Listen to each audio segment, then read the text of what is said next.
Okay, so here is my kitten castle that I built for these little lovelies who are eating their breakfast.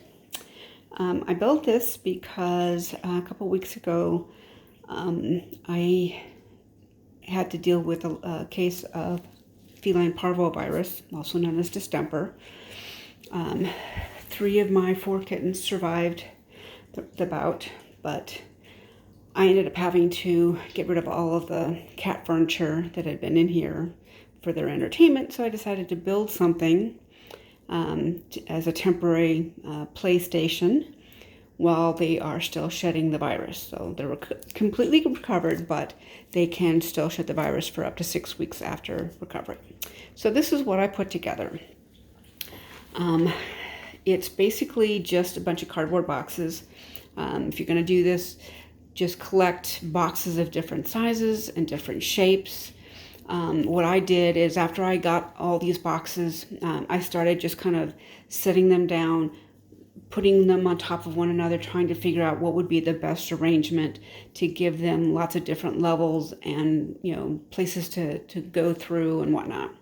So I'll explain how I went about this. I started with this box down here. So I drew on the side where I wanted to put the holes and cut them with just a serrated kitchen knife. And I didn't have the top of it covered yet. It was still open. So then I pushed it up against the box behind it and then traced the hole into that other box so I would know where to cut it.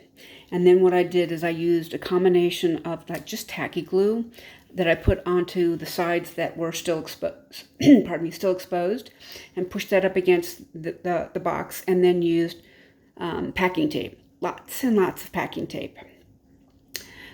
Taped that to this one. Then I took this box, which had the top was already cut off, and I decided where I wanted it to sit in relationship to the box below it. Then I drew a circle, cut the circle in this box, placed it on top again, traced out the hole, cut it into the bottom, cut the top of this box so that the holes matched up. And then I cut another hole in the side so that they could get in and out of the bottom box without having to go through either the tunnel or through the top. And it also allows me to, if I need to, I can poke my head in and see, if anything's in there, like their toys or them or whatever. So then I went on to this box. Now, because of the size of it, I just completely cut the side flaps off on this. And then again, I traced the outline of the box against this one here, cut that. And I left the flaps on so that I could have something to glue and tape this box to this box to make it really secure. Now this box, again, I cut a hole in the bottom of it, traced that in the box below, cut that hole, glued and taped this one on. Same goes with this one. There's a hole that goes from inside the box down to the box below, so that they can go from here up into here through a hole. And I did that before I taped the top of it closed. I also added an extra little hole for them to get in and out of, which they really love that, so that they didn't have to go through the big box down below to get into this one here. I also cut a hole in the side of the big box down below, again, so they could easily get in and out of that box. Then finally added another hole in this box, traced that hole in the box below. And now before I put it all together, because I realized that this top box, as you can see, that the top flaps don't quite meet, and I knew it wouldn't be sturdy enough, so I got an extra piece of cardboard from another. It was like an insert in another box, so it was a solid piece that I could cut and fit completely in this. So I glued and taped it to the inside flaps, and then glued and taped it to the outside flaps to give it extra support so it wouldn't fall down.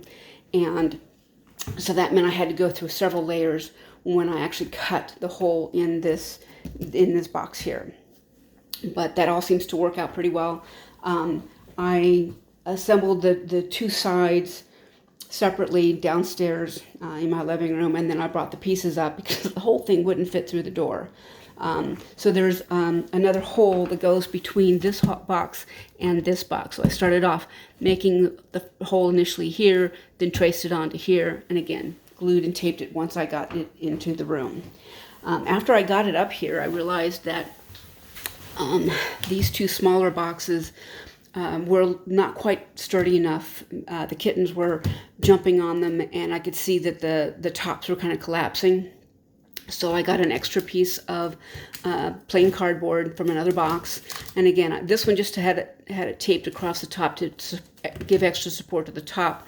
But this box was a little bit thinner all the way around, so I went ahead and added 3 pieces, one to each side and one to the top, and then just glued and taped those in place. So the kittens absolutely love this. They are constantly playing in it.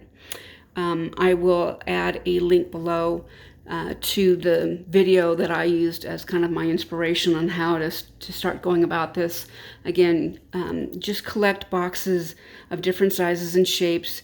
If you can get something like this is actually an extra rigid cardboard, so it's really super sturdy, so I didn't have to do any kind of extra support. Both it and this one were used for shipping meat, and so a friend of mine who works as a delivery person, she got these boxes for me. But if you go behind stores and whatnot, oftentimes you can find stacks of boxes, or boxes even that are folded up, and then just reconstruct them. But the more variety you get, the more creative you can get in terms of how you put them together. And then again, if you need to, you can just add extra pieces of cardboard to reinforce them. It's just kind of what I did too with this, because I left the flaps on and just lifted them up and added some pieces in the corners and glued and taped those to give it extra rigidity, so then that way they could sit in here and poke their heads out, and they can, even if they want to, take a nap in there if they want, and they do. So anyway, that's my my kitten castle. Hope this helps you. And again, the nice thing about this, the only thing it cost me was 2 bottles of tacky glue and some packing tape. I had one of these big, gigantic rolls of packing tape, and I used a lot of tape. The advantage too of having the tape is that the more surface area that gets covered by the tape, the easier it is to clean it off if they get something on it. So it makes it easier to wipe up. So anyway, that's it.